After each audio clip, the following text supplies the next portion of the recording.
My parents passed away when I was 28. The reason was a contagious disease.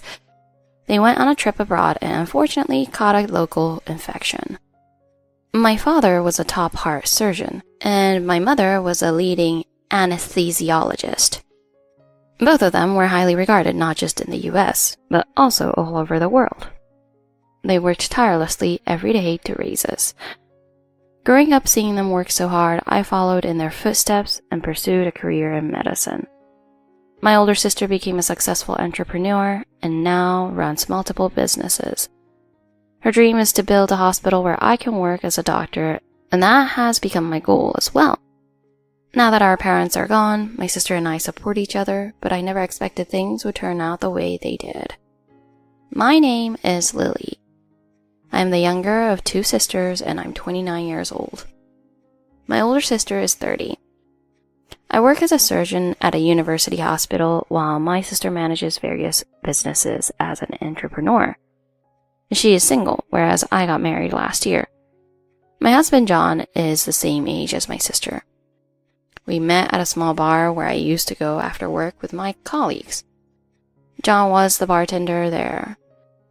After a long day, I always thought John looked great in his bartender uniform. Our relationship began with my confession, and we got married after dating for a year. However, I soon learned that dating and married life are completely different. I hadn't realized before, but John had a terrible drinking problem and was very lazy. When I reached home at 10 p.m., he was playing a game.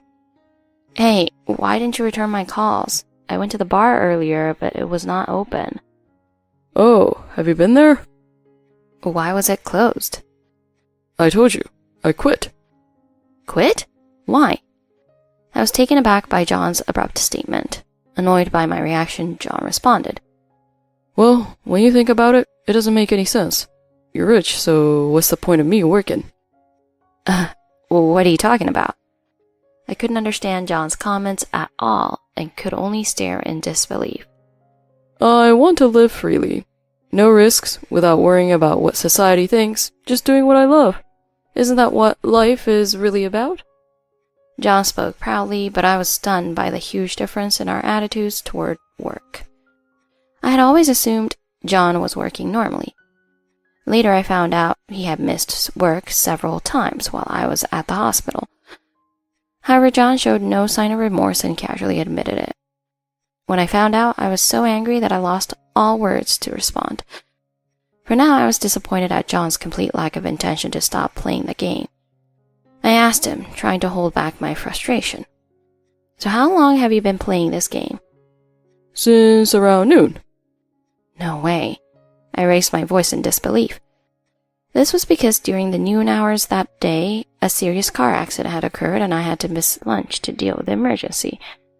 While John worked hard every day, I always motivated myself to do the same. But he had easily betrayed that motivation. Maybe John never intended to betray me.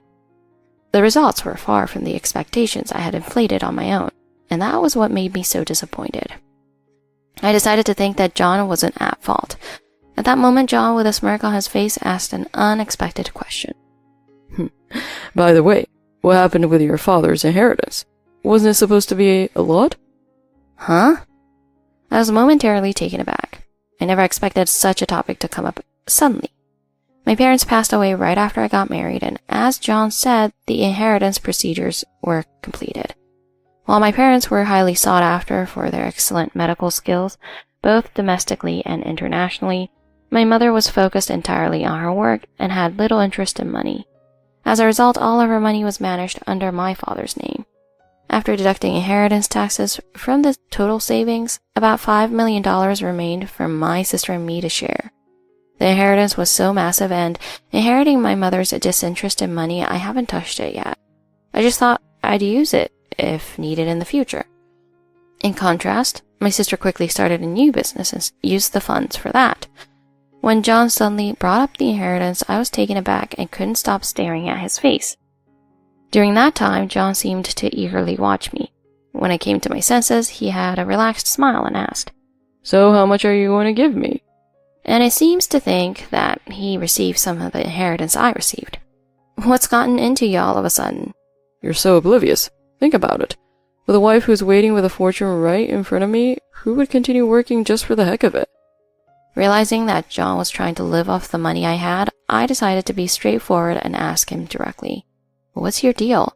Are you seriously trying to live with a cut of my inheritance?" You sound bad. I'm just saying it's a waste not to use money that's available. Also, working when you have money is inefficient. John insisted that his viewpoint was correct. As I continued the conversation, I noticed empty beer and whiskey bottles scattered around him. He was probably drinking while playing games. Being a former bartender, he had a higher tolerance for alcohol, but I knew his overconfidence when drunk was a downside he didn't realize. This flaw of his only made me more irritated, and I felt like I was being put through additional trials on top of my already exhausted state. However, during such times, my mind was unusually clear. I knew that telling John the truth would lead to further issues. I'm not really focused on money, right? Since my salary was already more than enough, the inheritance I had was zero. My sister inherited everything. Oh, so you mean you gave it up? John looked down at me with an expression I had never seen before. I had an idea of what he wanted to say, but the words he used were worse than I expected. I thought your parents' death put you in a good position to benefit. Isn't that a bit inappropriate? It seemed John felt he wouldn't get a share if he stayed with me. He threw out insensitive words and pushed me aside before leaving. Left alone in the house, it felt eerily quiet after the earlier commotion. I couldn't guess where John went, maybe a casino or somewhere far away. But I didn't have time to worry about that. I had planned to shower and go to bed, but I was fully awake now.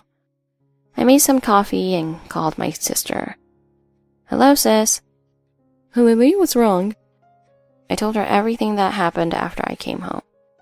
I see. If you need any help, just let me know. I'll back you up on the inheritance issue. My sister encouraged me and promised various forms of support. Once we were done discussing John, we caught up on other topics. My sister mentioned that since expanding into new ventures with our parents' inheritance, things have been going well. She says she now manages several businesses overseas, including drilling wells, establishing hospitals, and selling pharmaceuticals. She now spends less time in the US, but it was clear from her tone that she's enjoying her life. I couldn't let myself fall behind.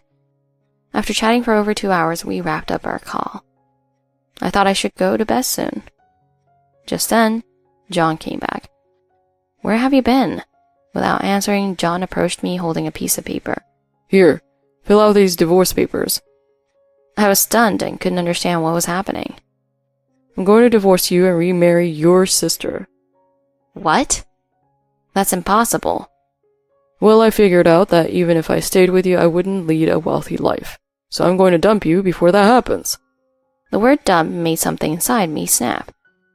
I didn't know exactly what I felt, but all the remaining feelings I had for him vanished instantly. It was like my HP in a game was critically hit and went straight to zero. John was the type to stick to his decisions stubbornly. Even if his words were impulsive, he was likely to go through with this divorce. Thinking this, I called my sister again. We just talked a little while ago. What's up now? I told her that John was in front of me, presenting divorce papers, and claiming he would remarry her. If that's the case, maybe I should get married to him. What? My sister's response surprised me. It seemed that John was smirking, pleased by my reaction. Don't worry. He wants to marry me, right? If so, I'll make sure to get back at him for what he did to you. Thanks. Put it on speaker, please. Feeling slightly relieved by her words, I set the phone to speaker mode. John, I heard about it from Lily. Let's get married.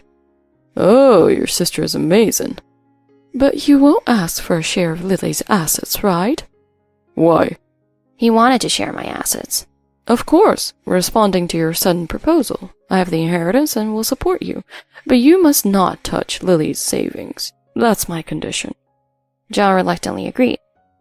Now I had the assurance that the $5 million inheritance and my savings were safe. After all, John had never contributed financially. He had only spent his money carelessly. With my sister's intervention, we divorced, and a few days later, she and John got married. The apartment felt a bit lonely with just me left. I wonder how my sister will get her revenge. 3 months later, I received a call from John. Hello? I answered with a low tone, seeing John's name I didn't want to see. Lily, help me. What's wrong? From the phone, I could hear my sister's angry voice in the background. John, didn't I tell you not to leave your post? Hurry up and come back. I don't want to. There are dangerous people around. I could make sense of what was happening from their conversation. My sister took the phone. Lily, sorry, I'm currently in the field. I've been taking John around for work. I'll call you again. It seemed my sister was very busy and abruptly ended the call. A week later, John called again. I'm sorry. It was my fault. Please, let's get back together. What's going on now? I'm overseas and I've been surrounded by dangerous people. It's scary here and I need to go back to the US. John was speaking with a trembling voice. I can't handle it. It's okay, but you're on your own getting back. I'm not providing any interpreters or bodyguards. That's harsh. I just want to live in peace. Peace? Isn't this the very definition of peace? You're living off my money and getting to travel overseas a lot. John, who was likely crying again, was shouting and arguing, but my sister ignored him. The inspection is done. Next, we're going to secure a distribution route for safe, clean water. No, I don't want to. The call ended with John's desperate cry. Eventually, his calls became a source of entertainment for me. I had no lingering feelings for him, nor was I relishing his plight. It was just satisfying to hear about his struggles. Lily, please tell your sister. I'm at my limit. I can't take it anymore. Oh, stop being so pathetic. Next time, you'll have to find your own way back. John seemed completely subdued by my sister. I thought it was good that he was married to my sister. John, try this. What is this? It's a kind of insect given by a child. Some cultures eat insects. In the US, edible insects are becoming more popular. I don't want to eat this. Well, you're going to eat it. If you waste food, you won't get any spending money this month. That's unfair. I want to go back to the US. John's cries were not heard by my sister. I remembered my sister's tendency to exact revenge. She used to punish boys who bullied girls in elementary school. I realized I never wanted to be her enemy. It became apparent that my sister enjoyed hearing about his difficulties. This isn't fair. I don't want to work. Life isn't that sweet. I don't want to work. It's not fair. There are countries with completely different diets and dangerous conditions. You were trying to live comfortably off our deceased parents' money. Do you understand how lucky you were? I can't do that. Can you drink the dirty water here? Can you walk on sand barefoot? Can you return to the US and handle a job where you're responsible for people's lives? No, I can't do that. Then what can you do? A quiet moment passed over the phone. You and I have spent time together, and John has spent time working as a bartender while with Lily. Which was happier for him? Sis? It was more peaceful to stay with Lily. And yet you abandoned Lily to justify for your own downfall. If you chose to marry me, then you need to take responsibility for that choice. John was sniffling. My sister's voice was firm and reasoning. There are the roles everyone has in life. I became a businesswoman to enrich people's lives, and Lily is dedicated to saving lives. But you have nothing, right? So you need to help me from now on. That's your mission, to become a real person and make up for your actions. My sister's words were convincing. She had interacted with many people and established her current position. Her broad perspective and strong beliefs shaped her. Lily will take good care of the inheritance she has. What do you mean? It seemed John had not changed fundamentally. That's exactly it. You still don't understand. This couple, or rather the master-servant couple, seemed to be more accurate. After things settled, Sister talked to me. This has settled things a bit. I'll make sure John takes responsibility for his words. You should find someone even better. Oh, sis, I feel like I've done something wrong. It seems you didn't have the option to choose who to marry. I understand your feelings, but I think living with John might be okay. Little by little, I'm feeling more attached to him, so don't worry about it. My sister had always been focused on her work and said she was not interested in marriage. If you feel even a little happiness, I want to support you. Thanks, Lily. I'm supporting you. I hope you're happy. Thank you. I'll talk to you later. My sister said she was heading to her next destination. Through this experience, I realized my sister's strength once again. I still have a long way to go to match her, but I'll keep working hard to stand proudly as a doctor and as a person.